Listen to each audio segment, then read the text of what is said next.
से गूंजा विश्व में प्रेम और एकता का दिव्य अमर संदेश। यहां गूंजी वेदों की ऋचाएं। यहां पिता के आदेश पर पुत्र ने राज्य त्याग दिया। यहां अधिकार न होने पर अनुज ने भी राज्य का कार्यभार स्वीकार नहीं किया। सिर्फ खड़ाऊ रखकर 14 वर्ष तक शासन चलाया।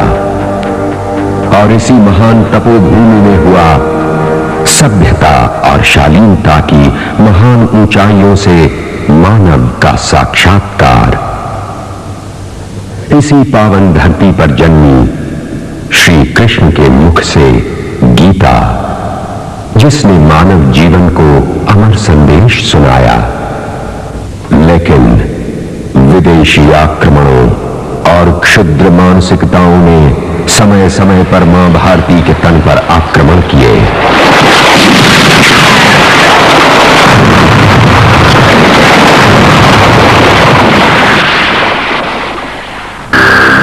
न वो नालंदा रहा, न तक्षशिला, जहां से इस महान संस्कृति का उदय हुआ, जहां से चाणक्य ने राष्ट्रीय एकीकरण की ज्वाला प्रज्वलित की।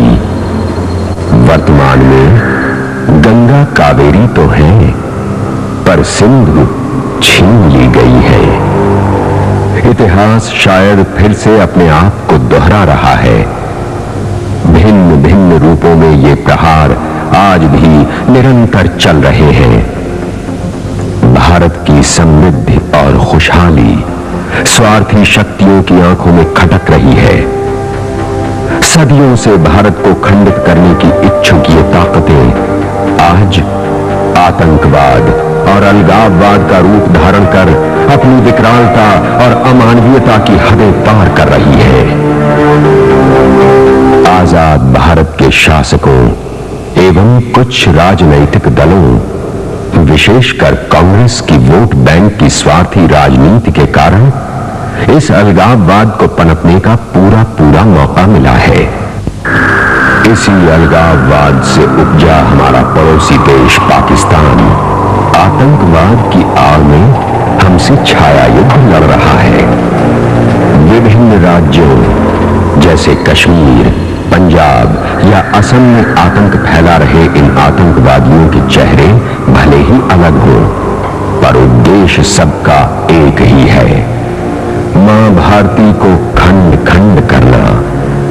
लेकिन वो भूलते हैं कि भारत की एकता का आधार है हमारी सांस्कृतिक धरोहर एवं विरासत, जिसने हमें सर्वधर्म समभाव का मंत्र दिया, जिसने वसुधैव कुटुंबकम की प्रेरणा दी और जहां से आवाज गूंजी, जननी जन्मभूमिश्चः स्वर्गादपि गरीयसी। इस मंत्र ने हमें शक्ति दी है अभावों को, जलन को, आक्रमणों को परास्त करने की, एकता को अटूट रखने की। तभी तो इस मंत्र का सदा स्मरण एवं भारतीयों का निरंतर जागरण एवं सजगता आज भी अनिवार्य है। इतिहास साक्षी है कि देश की अस्मिता की रक्षा के लिए हंसते हंसते अपना सब कुछ बलिदान करने वाले वीरों से मां भारती का आंचल कभी भी खाली नहीं हुआ। अगर गुरु गोविंद सिंह, महाराणा प्रताप और शिवाजी ने मुगलों को चुनौती दी थी, तो झांसी की वीरांगना रानी लक्ष्मीबाई ने रणचंडी बनकर अंग्रेजों के छक्के छुड़ाए। चंद्रशेखर आजाद और भगत सिंह जैसे देशभक्तों ने आजादी की बलिवेदी पर अपना बलिदान दे दिया। वीर सावरकर, डॉक्टर हेडगेवार, श्री श्यामा प्रसाद मुखर्जी और राजनीतिक संत श्री दीनदयाल उपाध्याय जैसे सपूतों ने आने वाली पीढ़ी को राष्ट्रभक्ति का अमर संदेश दिया। आज भी देश जल रहा है।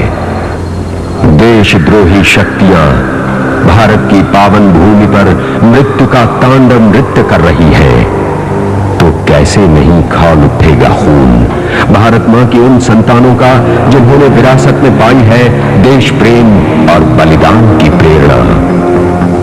भारत की वर्तमान संकटग्रस्त संकट अवस्था से समस्त देशवासी व्यथित हैं। देश की सांस्कृतिक एकता और अखंडता को अटूट बनाए रखने को हर क्षण तत्पर रहने वाली, जनसाधारण में देशभक्ति की तीव्र भावना पैदा करने वाली और सभी कर्मठ देशभक्तों को एक सूत्र में बांधने वाली पार्टी भारतीय जनता पार्टी इस संकट की घड़ी में राष्ट्रीय एकता की ज्योति जगाने निकल पड़ी है। जब अन्य सभी दल अपने अपने क्षुद्र स्वार्थों में डूबे हैं और लगभग सभी की नजरें कुर्सी पर टिकी हैं, ऐसे में भारतीय जनता पार्टी राष्ट्रीय एकता का ध्वज उठा देशवासियों को एकजुट करने के लिए निकल पड़ी है।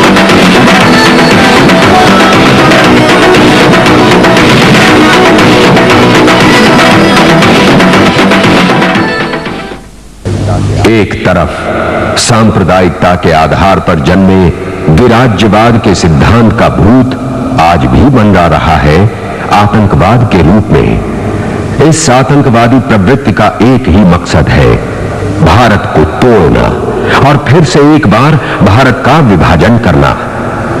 दूसरी तरफ राष्ट्र की एकता और अखंडता की रक्षा के लिए एक देश, एक जन, एक संस्कृति के सिद्धांत को लेकर जन सामान्य में राष्ट्रभक्ति का जागरण कर देश की एकता और अखंडता कायम रखना। एक तरफ दुश्मन देशों की ताकतें भारत की आतंकवादी ताकतों को पनाह देती हैं, आतंकवाद बेरोक टोक बढ़ रहा है। दूसरी तरफ भारत की सरकार असहाय बनी बैठी है, वोट बैंक की खातिर बारी बारी से आतंकवादी ताकतों के सामने घुटने टेक रही है। आतंकवादियों के बुलंद हौसले और राजशक्ति की असहाय मानसिकता के कारण देशवासियों के मन में भारत के भविष्य के लिए एक प्रश्न चिन्ह खड़ा हो गया। क्या फिर से एक बार देश टूट जाएगा? क्या कोई भी देशभक्त व्यक्ति, संगठन या दल भारतवर्ष की इस स्थिति को अधिक समय तक सहन कर सकता है? आतंकवाद एवं अलगाववाद की चुनौतियों और राज सिंहासन पर बैठे शासकों की निरंतर असमर्थता में से देशवासियों को भारत की एकता एवं अखंडता को समर्पित सपनों का रास्ता तय करना था। तभी तो संकल्प लिया गया भारत में मौलिक एकता का जागरण कर विघटनकारी ताकतों को चुनौती देने का। तभी तो संकल्प लिया गया देशद्रोहियों के खिलाफ कन्याकुमारी से कश्मीर तक सारे भारतवर्ष में देशभक्ति के प्रचार का। तभी तो संकल्प लिया गया विघटनकारियों की बम और बंदूक की ताकत को वंदे मातरम की प्रखर शक्ति से चूर चूर करने का। और इसी संकल्प का साकार रूप यानी एकता यात्रा, कन्याकुमारी से कश्मीर, सागर से हिमालय, जगत माता से जगत पिता, इस महान भारतवर्ष के कोटि कोटि जनों के हृदय में विराजमान राजभक्ति को राष्ट्रहित के रूप में प्रकट करने का महाअभियान एकता यात्रा। देश की एकता और अखंडता की भारत के नागरिक की प्रबल इच्छा का साकार रूप यानी एकता यात्रा। देशद्रोह और अलगाववाद एवं आतंकवाद को चुनौती देने का प्रेरणा बिंदु यानी एकता यात्रा। हिंसा और आगजनी की विघटनकारी प्रवृत्तियों के खिलाफ लोक शक्ति की आशा यानी एकता यात्रा। आतंकवाद के खिलाफ राष्ट्रवाद का जय घोष यानी एकता यात्रा। तभी तो एकता यात्रा के माध्यम से भारत का तिरंगा राष्ट्र ध्वज इस भावना का प्रतीक बन जाएगा। 26 जनवरी 1992 का दिवस लोक शक्ति का पर्व बन जाएगा। श्रीनगर का लाल चौक भारत के अजेय और अखंड होने का साक्षी बनेगा। इस महान प्रण को लेकर 11 दिसंबर को कन्याकुमारी से चले भारतीय जनता पार्टी के राष्ट्रीय अध्यक्ष डॉक्टर मुरली मनोहर जोशी। लगभग 1 वर्ष पहले अक्टूबर 1990 में भारतीय जनता पार्टी के तत्कालीन अध्यक्ष श्री लालकृष्ण आडवाणी जी के प्रभावी संचालन में एक ऐसी ही महान यात्रा सोमनाथ से अयोध्या तक की रथ यात्रा आरंभ हुई थी। इस रथ यात्रा के दौरान आडवाणी जी ने श्री राम के नाम के माध्यम से पूरे देश में अभूतपूर्व राष्ट्रभक्ति का जागरण किया था और फलस्वरूप ये यात्रा देश की सांस्कृतिक एकता का सजीव प्रतीक बन गई।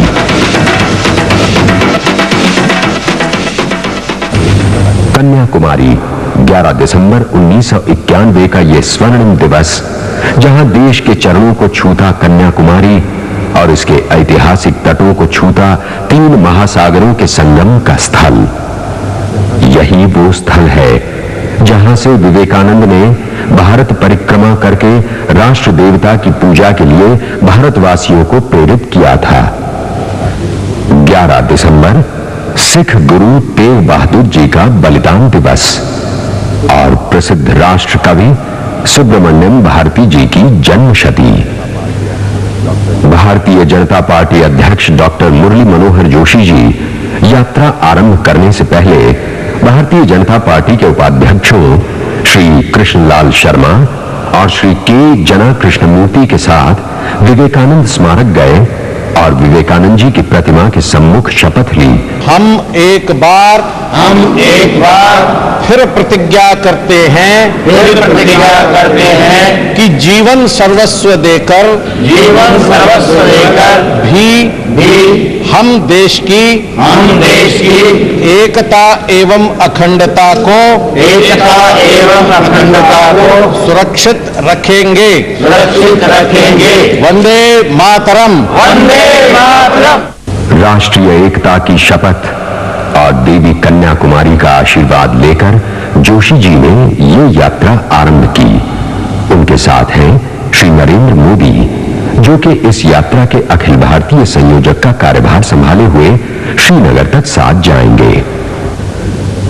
जोशी जी के साथ है अमर शहीदों भगत सिंह और राजगुरु के भाइयों और 1965 के भारत पाक युद्ध में बहादुरी से लड़ते हुए वीर गति प्राप्त करने वाले शहीद हवलदार अब्दुल हमीद के बेटों के कर कमलों द्वारा सौंपा गया तिरंगा झंडा, और उनके साथ था भारत भूमि को सिंचित करने वाली सभी पावन नदियों का जल और पवित्र स्थलों की माटी के कलश, और साथ था करोड़ों देशभक्तों का स्नेह और आशीर्वाद, जो वास्तविक रूप में प्रेरणा थी देश की एकता को नई पहचान, नया स्वाभिमान और नया वैभव देने के इस उपक्रम एकता यात्रा के लिए। वंदे मातरम के जय घोषों के साथ आरंभ हुई एकता यात्रा, जिसका उद्देश्य था देशवासियों में नव जागरण का मंत्र फूंकना, सरकार की विफलता के विरुद्ध आवाज उठाना और सभी भारतवासियों को यह एहसास दिलाना कि ये सारा भारत एक इकाई है। हम सब भारत मां की संतान हैं। भारत मां के किसी भी अंग पर लगा आघात सारे देश पर आघात है। पंजाब और कश्मीर घाटी में आतंकवाद ने सामान्य जीवन भयग्रस्त कर दिया है। आज इन दोनों राज्यों में जो कुछ भी हो रहा है वो वहां की स्थानीय समस्या नहीं बल्कि राष्ट्रव्यापी समस्या है, जिसे पूरे देश को महसूस करना होगा। संविधान की धारा 370 ने कश्मीर को एक विशेष राज्य का दर्जा देकर अलगाववाद का बीज बो दिया है। ये यात्रा समर्पित है देशवासियों में जनचेतना जागृत करने के लिए, धारा 370 को संविधान से हटाने के लिए, भारत की एकता और अखंडता की रक्षा के लिए और संपूर्ण विश्व को यह बताने के लिए कि कश्मीर आज भी भारत ही का एक अविभाज्य अंग है और हमेशा रहेगा। अलगाववाद की जहरीली तलवार से देश को अलग थलग करने का प्रयास हो रहा है। कश्मीर में धरती का स्वर्ग कश्मीर, जहां दुर्भाग्य से आतंकवादियों के हाथों अपमानित हुआ हमारा तिरंगा झंडा और हमारा राष्ट्रगान। अब यही लक्ष्य है भारत मां के इन वीर सपूतों का, जिन्होंने वही तिरंगा झंडा उसी श्रीनगर में फहराने का संकल्प ले चुनौती दी है देशद्रोही ताकतों को और हमारी अस्मिता के प्रतीक देश के मान सम्मान राष्ट्र ध्वज को फहराने की शपथ ली है। ये यात्रा एक चेतावनी है देश को खंडित करने के प्रयासों में लगी ताकतों के लिए, उस सरकार के लिए जिसने आतंकवाद और हिंसा के सामने समर्पण कर दिया था। ऐसी सरकार से और क्या उम्मीद की जा सकती है जो अपने नागरिकों को एक निश्चित भूभाग पर सुरक्षा प्रदान नहीं कर सकती। कन्याकुमारी में उपस्थित भारतीय जनता पार्टी के प्रमुख नेताओं श्री लाल कृष्ण आडवाणी, राजमाता श्रीमती विजया राजे सिंधिया, श्री सिकंदर बख्त, श्री कृष्णलाल शर्मा, श्री के जना कृष्णमूर्ति, विश्व हिंदू परिषद के कार्यकारी अध्यक्ष श्री विष्णु हरि डालिया, भाजपा महासचिव श्री ओ राजगोपाल, राष्ट्रीय स्वयंसेवक संघ के अखिल भारतीय सह सरकारवाह श्री सुदर्शन जी, अखिल भारतीय भाजपा सचिव श्री प्रमोद महाजन और श्री जेपी माथुर, वरिष्ठ अकाली नेता जत्थेदार जीवन सिंह उमरानंदन तथा वरिष्ठ पत्रकार चोर रामस्वामी आदि महान विभूतियों ने एकता यात्रियों को विदा किया। इसी क्षण राष्ट्रीय स्वयंसेवक संघ के सरसंघ चालक पूजनीय बाला साहेब देवरस के ओजस्वी संदेश ने भी भारत मां के इन वीर सपूतों के दिलों में जोश की लहर भर दी। हमारा लक्ष्य है श्रीनगर का लाल चौक, जहां हम भारत का तिरंगा झंडा 26 जनवरी को फहराएंगे। हमारी मांगे हैं 3: धारा 370 हटाओ, आतंकवाद मिटाओ, भारत देश बचाओ। राष्ट्र एकता का दान दो, राष्ट्र एकता का दान दो, राष्ट्र एकता का दान दो।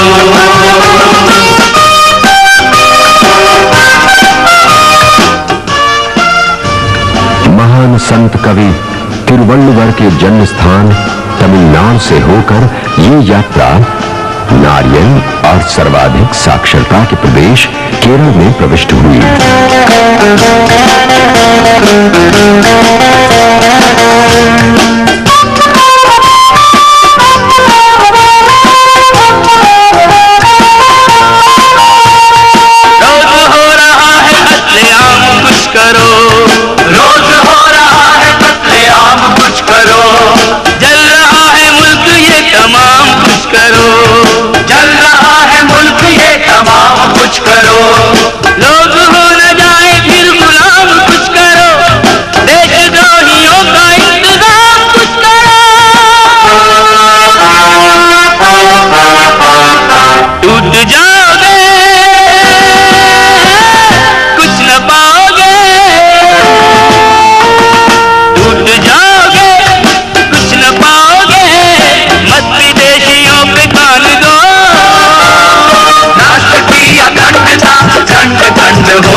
कभी शुरू की थी संत शंकराचार्य जी ने भारतीय संस्कृति की रक्षा के लिए अपनी महान यात्रा। राम कृष्ण की पुण्य भूमि पर फिर दानव दल मंडराए, महावीर और बुद्ध के आंगन हिंसा के बादल छाए।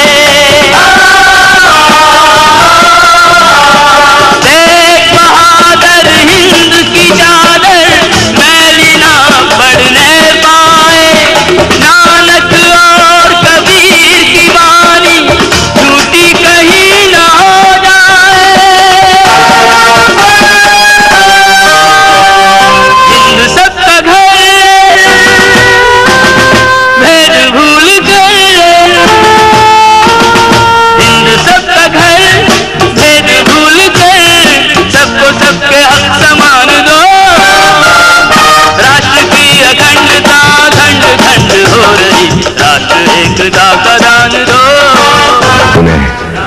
क्षण होते हुए ये यात्रा कर्नाटक की सीमा पर जा पहुंची और उस विवादित क्षेत्र से होकर गुजरी जहां कावेरी नदी जल विवाद से दोनों राज्यों में गहरा खिंचाव है।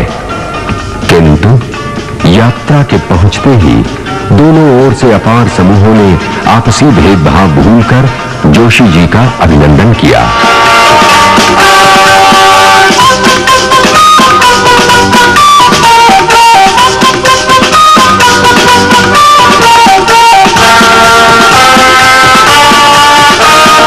मुरली मनोहर जोशी के आह्वान पे चलो देशव्यापी एकता के अभियान पे यही महामंत्र हो सबकी जबान पे वंदे मातरम की ध्वनि गूंजे आसमान पे वंदे मातरम।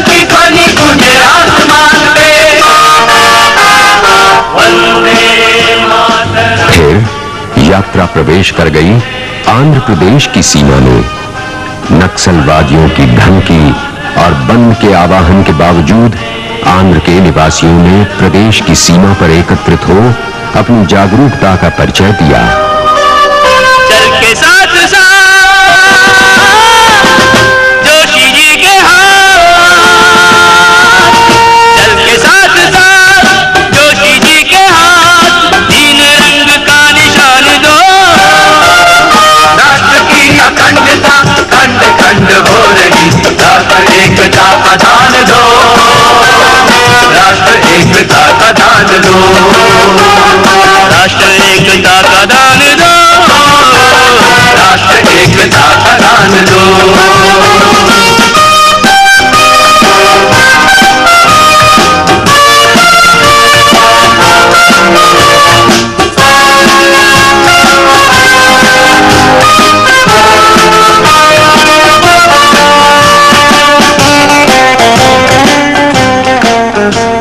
कृष्णा गोदावरी की धरती आंध्र प्रदेश से यात्रा प्रविष्ट हुई कलिंग के गौरवमयी इतिहास में रची बसी भूमि उड़ीसा में।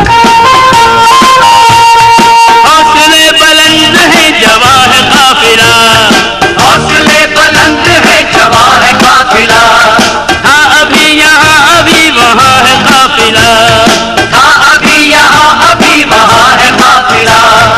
एकता का प्यार का निशा है काफिला, श्रीनगर की राह में रवा है काफिला। है कई प्रदेश किंतु एक देश, मजहबों का है एक ही संदेश, सबको प्यार की जबान दो। राष्ट्र की अखंडता खंड खंड हो रही, राष्ट्र एकता का दान दो, राष्ट्र एकता का दान दो, राष्ट्र एकता का दान दो, राष्ट्र एकता का दान दो। भारत का हृदय मध्य प्रदेश। मध्य प्रदेश में मानो पूरे के पूरे शहर के निवासी जोशी जी का स्वागत करने के लिए सड़कों पर उमड़ पड़े। कोई भगवतन की राह से हटे नहीं, कोई भगवतन की राह से हटे नहीं, संगठन की शक्ति साथियों घटे नहीं, संगठन की शक्ति साथियों घटे नहीं, कोई शाख इस दरख्त की कटे नहीं, देश बच चुका है देश फिर बटे नहीं। आधा खो चुके पहले हो चुके, आधा खो चुके पहले हो चुके, दो जमीन आसमान दो। राष्ट्र की अखंडता खंड खंड हो रही, राष्ट्र एकता का दान दो, राष्ट्र एकता गुजरात, का दान दो। स्वामी दयानंद सरस्वती, लौह पुरुष सरदार वल्लभ भाई पटेल और राष्ट्रपिता महात्मा गांधी का प्रदेश। राजधानी अहमदाबाद और अन्य शहरों में गुजरात के लाखों देशभक्तों ने बड़े उत्साह के साथ जोशी जी का स्वागत किया। यात्रा की प्रारंभ विवेकानंद के तीर्थ स्थान से, सुब्रमण्यम के आशीष शंकराचार्य के ज्ञान से, दीन दयाल के त्याग से और श्यामा प्रसाद की आन से हमें प्रेरणा लेनी अमर शहीदों के बलिदान से। माँ का कर्ज है भरना फर्ज है, माँ का कर्ज है भरना फर्ज है, जान मांग ले तो जान दो। राष्ट्र महाराणा प्रताप और राणा सांगा जैसे रणबांकुरों का जन्म स्थान राजस्थान, जिसके इतिहास के पन्नों में दबी है कई वीर बहादुरों के बलिदान की अमर दास्तान। गुलाबी नगरी जयपुर और दूसरे शहरों से लोगों का अपार स्नेह ग्रहण कर यात्रा ने उत्तर प्रदेश में प्रवेश किया। वंदे मातरम, वंदे मातरम, वंदे मातरम, वंदे मातरम, वंदे मातरम, वंदे मातरम,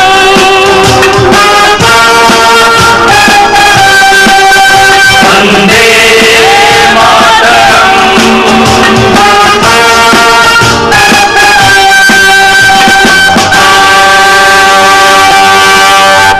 उत्तर प्रदेश भगवान श्री रामचंद्र का जन्म स्थान अयोध्या, जहां से लाखों राम भक्तों ने राम जन्मभूमि की मुक्ति के लिए एकता का बिगुल बजाया और पूरे विश्व को राम भक्तों की संगठन शक्ति का परिचय दिया। अयोध्या पहुंचने पर अनगिनत राम भक्तों के जय श्री राम और वंदे मातरम के जय घोषों से आसमान गूंज उठा। विश्व हिंदू परिषद के महामंत्री श्री अशोक सिंघल ने जोशी जी का इस महत्वपूर्ण और पवित्र स्थल पर अभिनंदन किया। विभिन्न प्रदेशों से होते हुए और सबका पर्याप्त सहयोग पाकर एकता यात्रा 20 जनवरी 1992 को देश की राजधानी नई दिल्ली पहुंची।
प्रधानमंत्री कौन बने कौन नहीं बने, ये सवाल तो भारत की जनता तय करती है, अपने समय पर तय करती है। हमारे सामने सवाल सिर्फ इतना ही है कि जो भी भारत का प्रधानमंत्री बने वो काश्मीर सहित भारत का प्रधानमंत्री बने, काश्मीर रहित भारत का प्रधानमंत्री। 1947 में देश पट गया तब हम लोग राजनीति में, आज हम हैं और देश की राजनीति को नया मोड़ देने की शक्ति रखते हैं, क्षमता रखते हैं। हमारी लड़ाई है, ये सारे देश की लड़ाई। इसलिए जैसी की एकता यात्रा का इतना स्वागत हुआ, पहले जो आशंकाएं व्यक्त की गई थी वो निर्मूल साबित हो गई। जो एकता यात्रा में तनाव नहीं थे, उनके रवैये में हम बदलाव देख रहे हैं।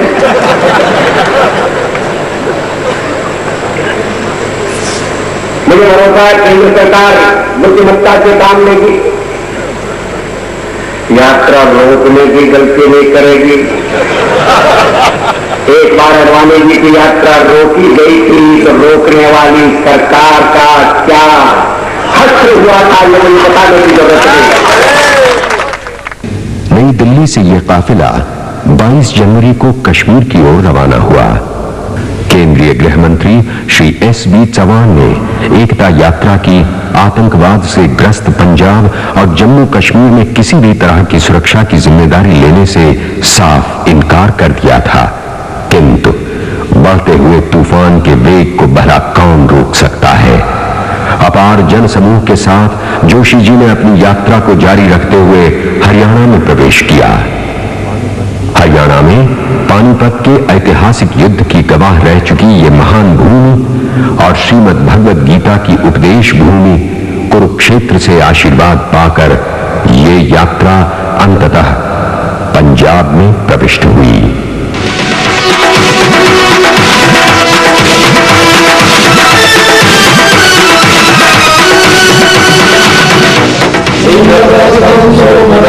तथा अमृतप्रियम चतुर्वेदा पुराणानि सर्वोपनिषदः रामायणं भारतं च गीता सप्तशतानि च। सिखों के गौरवशाली इतिहास की ये सरजमीन, महान गुरु नानक देव जी की धरती और जलियांवाला बाग के अमर शहीदों का प्रदेश पंजाब। पंजाब के निवासियों ने अपना कष्ट, अपनी पीड़ा छिपाकर और आतंकवादियों की परवाह न करते हुए जोशी जी का स्वागत किया। पंजाब में यात्रा जहां जहां गई, उपस्थित जन समुदाय ने आपसी भाईचारे और सहयोग का बेजोड़ उदाहरण पेश किया। लेकिन आतंकवादियों की बंदूकें, राइफलें आग उगलने को बेचैन थी।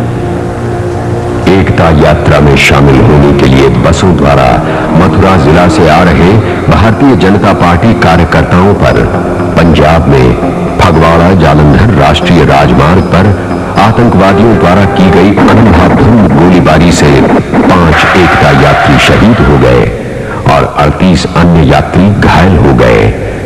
लेकिन न झुकने दी तिरंगे की शान। कश्मीर घाटी की रक्षा के लिए गुरु तेग बहादुर और स्वर्गीय श्यामा प्रसाद मुखर्जी ने जो कुर्बानी दी थी, उसी श्रृंखला में इन जांबाज शहीदों का बलिदान भी शामिल हो गया। इस चुनौती के बावजूद एकता यात्रियों के बुलंद हौसलों में कोई कमी नहीं आई, बल्कि उनके इरादों और हौसलों को एक नई बुलंदी मिली। इस घटना में घायल हुए यात्रियों को देखने जब जोशी जी जालंधर के एक अस्पताल में गए तो घायल यात्रियों ने अपने घावों की परवाह न करते हुए जोशी जी से प्रार्थना की। देश नहीं टूटना चाहिए, चाहे कितनी भी कुर्बानी चली जाए। मैं आपके साथ में झंडा चलाने की निश्चित कश्मीर चलूंगा, आप मुझे ले चलो साथ, और आपसे पहले में चाहे कुछ भी हो मैं झंडा चलाऊंगा। मेरी माँ के अभी 3 भाई और हैं मेरी माँ, मुझे कोई परवाह नहीं है। ऐसे सारे देश में बहुत पब्लिक है ऐसी। मैं इसी बात से घर से अपनी माँ से कह के आया था कि जब मैं निश्चित मर जाऊँ चाहे तो झंडा चढ़ाऊंगा। मैं ठीक है जाऊंगा तो वहीं जाऊंगा झंडा फहराएंगे। कभी उस महान स्वतंत्रता सेनानी, तेजस्वी नेता और हम सबके प्रेरणा स्रोत स्वर्गीय दीनदयाल उपाध्याय जी ने कहा था, चरैवेति चरैवेति, अर्थात चलते रहो जब तक कि तुम अपने लक्ष्य को प्राप्त न कर लो। चंडीगढ़, लुधियाना, जालंधर और पंजाब के कई अन्य शहरों से अपार जन समूहों के मध्य से गुजरते हुए ये काफिला बुलंद हौसलों के साथ पठानकोट पहुंचा। 24 जनवरी 1992 आज जोशी जी पठानकोट से जम्मू की ओर बढ़ चले। इस दिन सुबह पूरे देश के कोने कोने में मंदिरों, मस्जिदों, गुरुद्वारों और गिरजाघरों में जोशी जी की इस ऐतिहासिक यात्रा की सफलता के लिए प्रार्थनाएं हो रही थीं। दूसरी तरफ घाटी में आतंकवादियों की हिम्मत टूट रही थी भाजपा के ऐसे प्रयासों से। एकता यात्रियों की हिम्मत तोड़ने और उन्हें भयभीत करने के लिए आतंकवादियों ने श्रीनगर के पुलिस मुख्यालय पर भीषण बम विस्फोट किया। किंतु ऐसे प्रयासों से न डरने वाले वीर योद्धा अपनी यात्रा जारी रखते हुए पठानकोट से जम्मू की तरफ रवाना हुए। पंजाब और जम्मू कश्मीर की सीमा पर हजारों लोगों ने एकता और शांति के इस मसीहा का स्वागत किया। हजारों नाचते गाते लोगों को देखकर यह महसूस हो रहा था मानो ये धरती अब अधर्म को अपनी गोद में पनाह नहीं देगी। वर्षों से प्रदेश में फैली आतंकवाद की विषबेल से ग्रसित यहां के निवासियों ने अपना सारा गम भुलाकर जोशी जी का अभिनंदन किया। हजारों लोग सड़कों पर निकल आए उस रहनुमा के स्वागत में जिसके हाथों में हिंदुस्तान के सुनहरे भविष्य की बागडोर दिखाई दे रही है। सैकड़ों हिंदू परिवार जो अब जम्मू शहर में शरणार्थियों की तरह कश्मीर से पलायन कर सड़कों पर जीवन निर्वाह कर रहे हैं और जिनके लिए कश्मीर घाटी अब स्वप्न बनकर रह गई है, उन्हें जोशी जी में एक नई उम्मीद, एक नई आशा की किरण नजर आई। उन्होंने जोशी जी की सफलता के लिए कामना की और यात्रा को अपना आशीर्वाद दिया। भारत के करोड़ों लोगों द्वारा पूजित तिरंगा झंडा लेकर एकता यात्रा आगे अपने निर्धारित मार्ग पर बढ़ रही है। केंद्र सरकार में बैठे राजनीतिक नेता बार बार बयान देकर प्रशासन की असमर्थता घोषित कर रहे हैं। केंद्र सरकार के गृह मंत्री की घोषित असमर्थता एवं बयानों ने आतंकवादियों के मनोबल को बढ़ाया। तभी तो आतंकवादी फगवाड़ा में गोलियां चलाने की हिम्मत कर पाए और श्रीनगर में पुलिस मुख्यालय पर बम विस्फोट करने की हिम्मत बटोर सके। गृह मंत्री द्वारा असमर्थता के बयान, पंजाब में एकता यात्रियों की हत्याएं, श्रीनगर में वरिष्ठ पुलिस अधिकारियों की हत्या के लिए बम विस्फोट, इन सब के बावजूद देशभक्तों का मनोबल टूटा नहीं। हिंसा के समाचार देश भर में फैल जाने के बाद भी एकता यात्रियों का कारवां कश्मीर की ओर बढ़ रहा है। उनका बलिदान और रंग ले आया है। जम्मू की विराट एकता रैली में देश भर से आए लाखों लोग भारत की शक्ति की पहचान है। भारत की बलिदान परंपरा के ये लोग प्रतीक हैं। ये चुनाव में टिकट मांगने वाले लोगों की भीड़ नहीं है। एक राजनीतिक दल के लिए ये गौरव की बात है। देश के लिए भी अभिमान की बात है कि आज भी लाखों नर नारी आतंकवादियों की गोलियों का मुकाबला करने के लिए देश की एकता के लिए मर मिटने को तैयार है।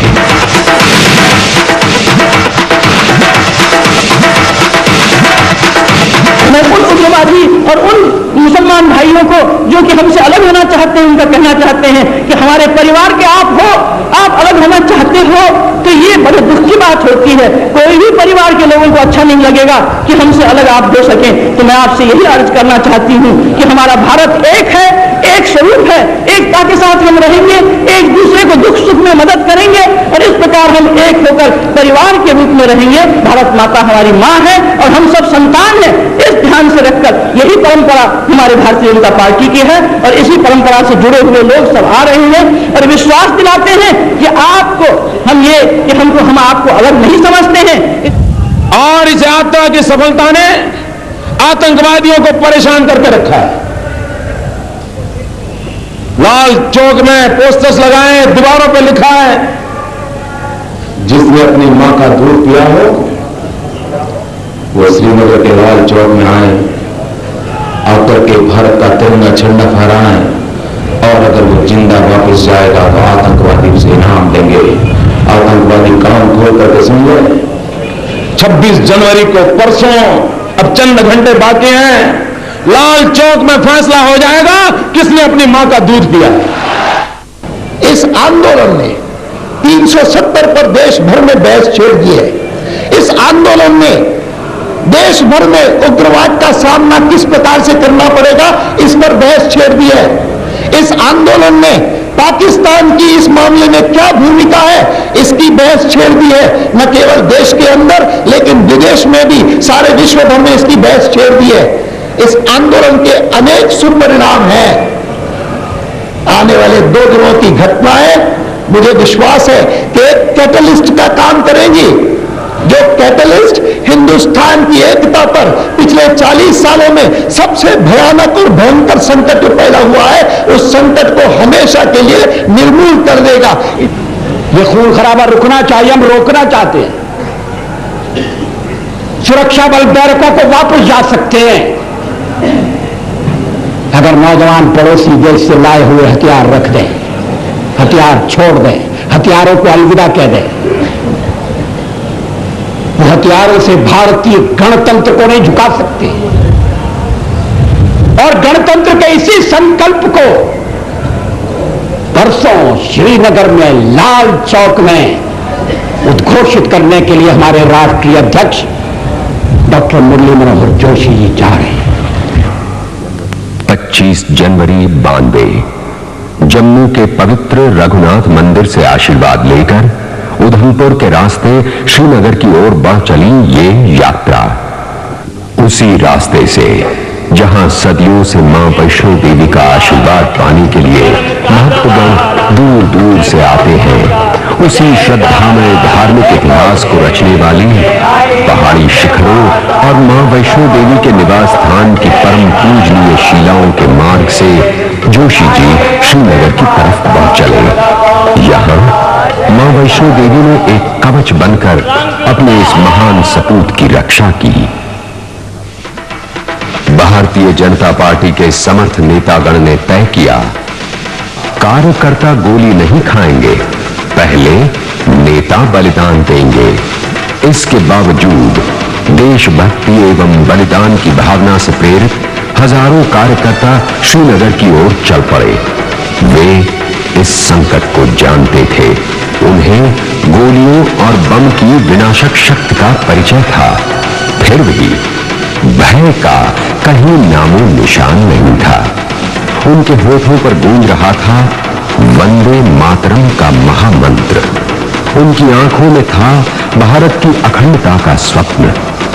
उनके हृदय में था बलिदान का दृढ़ संकल्प। एकता यात्रा के लिए चुनौतियां ही नहीं, कसौटी भी थी। उधमपुर के बाद अधिकृत सरकारी सूत्रों ने आकर सूचित किया कि 166 किलोमीटर पर पहाड़ियां हट जाने से रास्ता बंद हो गया है। यात्रा का जमीन के मार्ग से जाना अब असंभव हो गया। इसके बावजूद सभी एकता यात्री मौत को मुट्ठी में लेकर बढ़ते ही गए।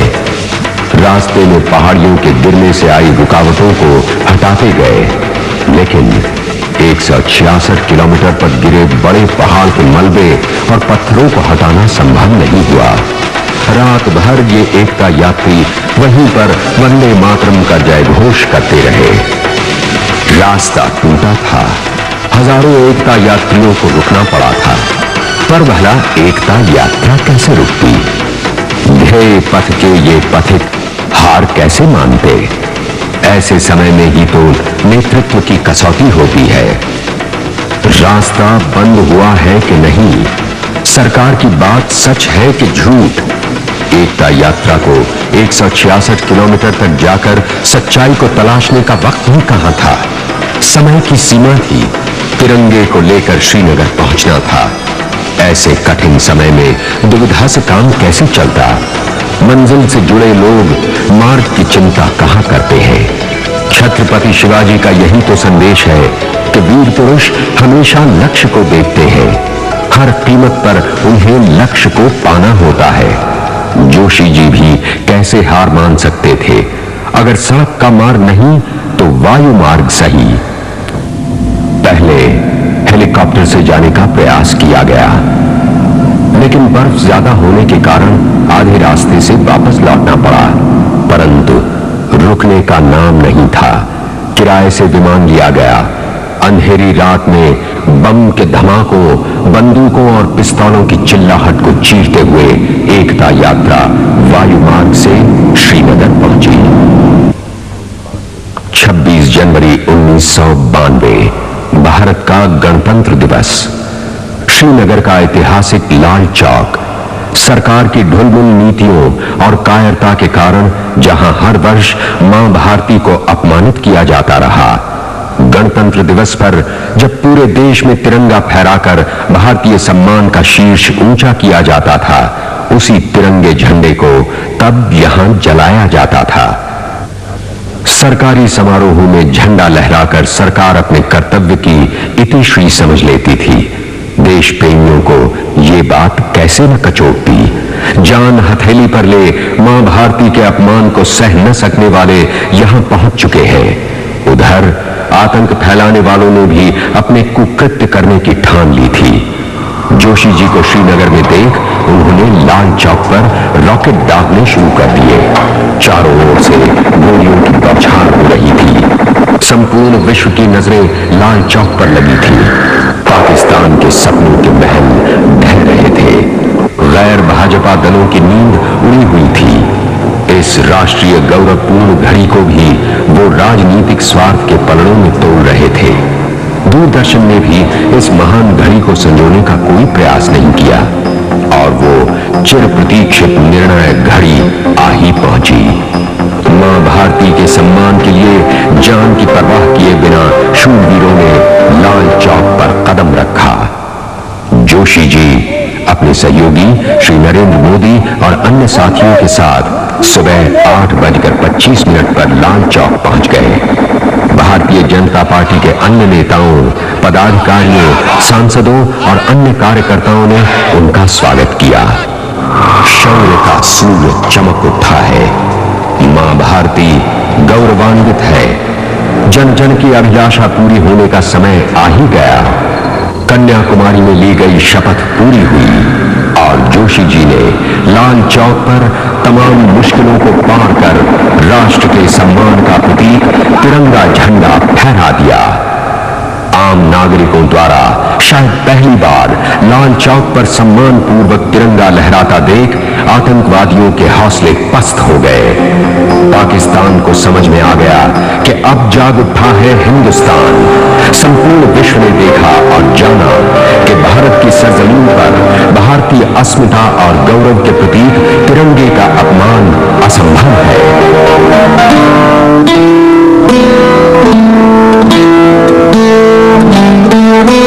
जोशी जी के जोश ने आखिर ये बाजी मारी। जोशी जी के जोश ने आखिर ये बाजी मारी। विजय की हुई हमारी, विजय की हुई हमारी, विजय श्री हुई हमारी, विजय श्री हुई हमारी। आगे बढ़ गए, मौत से लड़ गए, हिम्मत ना हारी। आगे बढ़ गए, मौत से लड़ गए, हिम्मत ना हारी। विजय श्री हुई हमारी, विजय श्री हुई हमारी, विजय श्री हुई हमारी, विजय श्री हुई हमारी।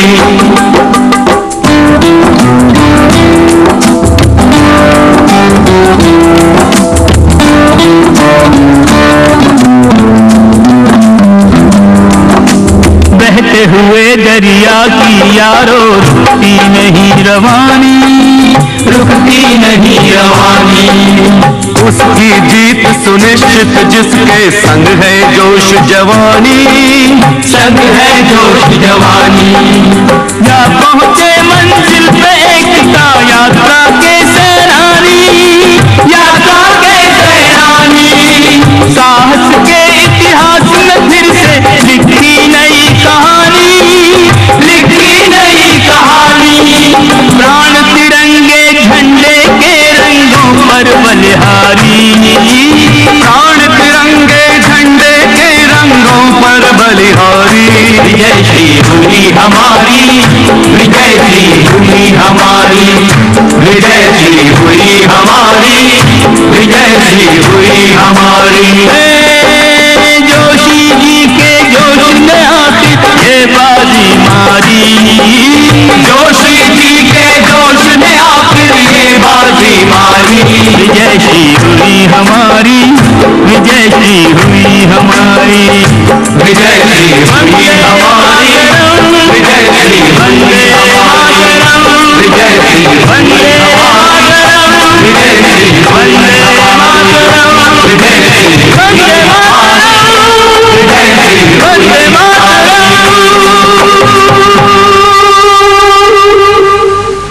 पाकिस्तान के प्रधानमंत्री नवाज शरीफ साहब ने और वहां के कुछ नेताओं ने यह बयान दिया था कि कश्मीर के बिना पाकिस्तान अधूरा अधूरा सा लगता है।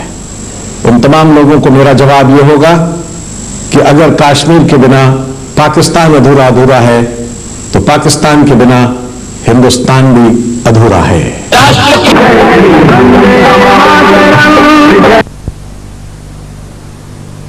આસુકી ગરજી છે અને આ તડકો છે અત્યારે હું કચ્છના સુરતબારી મૃત્યુ પામેલા પૂરાના દર્શન થાય ગુજરાતના ગામડે ગામડે બહુ પૂરા થાય આજે મૃત્યુના પંજો ફરી રહ્યો છે મોતના આક્રમક દુષ્કર્મગ્રસ્ત પીડિત લોકોને માટે સરકાર મદદ કરવામાં અને માટે ભારતીય જનતા પાર્ટી અંત્યોદય રાજ્યની અંદર દુષ્કાળ પીડિત લોકો માટે અને કિસાનો માટે શું કરી શકાય એનું ચિંતન કર્યું છે અને સંઘર્ષનો નિર્ધાર કર્યો છે।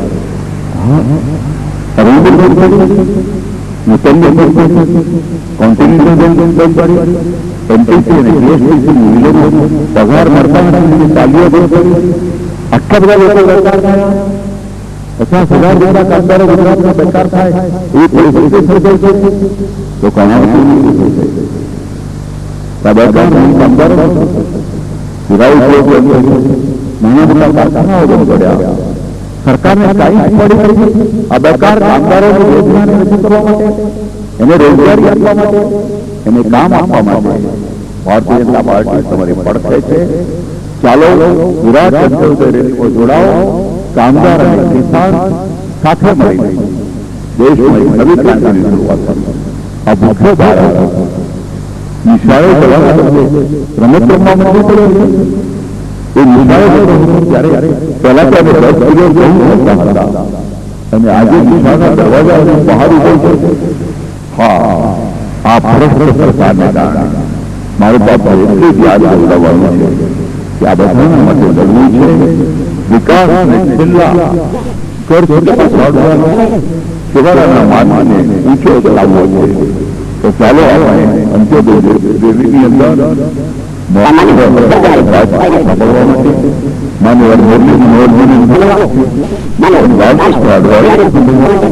માન્યવર રાજમંત્રીને માન્યવર કલ્યાણસિંહજી અને સાંભળવાનું છે કેશુભાઈ અને શંકરસિંહજીના મુદ્દે ગરીબ માણસો માટેના સંગઠનની શરૂઆત કરવા માટે અંત્યોદયની આરાધના કરવા માટે અને ગરીબ માણસના સ્વર સુધી વિકાસના દીવાને પહોંચાડવાનો એક સંકલ્પ કરવા માટે દેશની ઢોંગી અને